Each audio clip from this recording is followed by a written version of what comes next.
চিরপ্রতিদ্বন্দ্বী বার্সেলোনার সঙ্গে ব্যবধানটা আরও কমল রিয়াল মাদ্রিদের। লা লিগার ম্যাচের লেজেন্ডসকে পরাজিত করে এবারের মৌসুমের পয়েন্ট টেবিলে দ্বিতীয় স্থান অর্জন করেছে রিয়াল। বর্তমানে ৩০ পয়েন্ট নিয়ে চিরপ্রতিদ্বন্দ্বী বার্সেলোনার পরেই অবস্থান করছে রিয়াল মাদ্রিদ। শীর্ষে থাকা বার্সেলোনার সঙ্গে রিয়ালের ব্যবধান ৪ পয়েন্টের।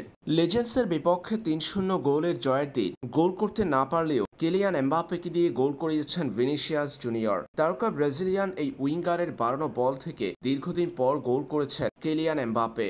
দারুণ দলীয় ফুটবলে লেজেন্ডসকে হারিয়েছে রিয়াল মাদ্রিদ। পুরো ম্যাচ জুড়ে আক্রমণাত্মক ফুটবল খেলার রিয়াল বল দখলে রেখেছে ৬৮%। রিয়াল মাদ্রিদ কাঙ্ক্ষিত সফলতার দেখা পেয়েছে ম্যাচের প্রথমার্ধের শেষ অংশের ৪৩তম মিনিটে।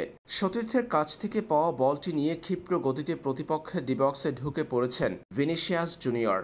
চাইলে নিজে গোল করতে পারতেন, কারণ ভিনির সামনে শুধুমাত্র ছিল প্রতিপক্ষের গোলরক্ষক। তবে সেই গোল তিনি করেননি, বাড়িয়ে দিয়েছেন কিলিয়ান এমবাপ্পের কাছে। দীর্ঘদিন গোল না পাওয়া কিলিয়ান এমবাপ্পেকে দিয়ে গোল করিয়েছেন ভিনি। তখনই এগিয়ে যায় রিয়াল মাদ্রিদ। ১-০ গোলে এগিয়ে থেকে রিয়াল মাদ্রিদ শেষ করে প্রথমার্ধের খেলা। পরে দ্বিতীয়ার্ধে ম্যাচের ৬৬তম মিনিটে বালভের্দের গোলে দলের স্কোর লাইন হয় ২-০। শেষ অংশে ৮৫তম মিনিটে জুড বেলিংহামের গোলে ৩-০ ব্যবধানের জয় নিয়ে মাঠ ছাড়ে রিয়াল মাদ্রিদ।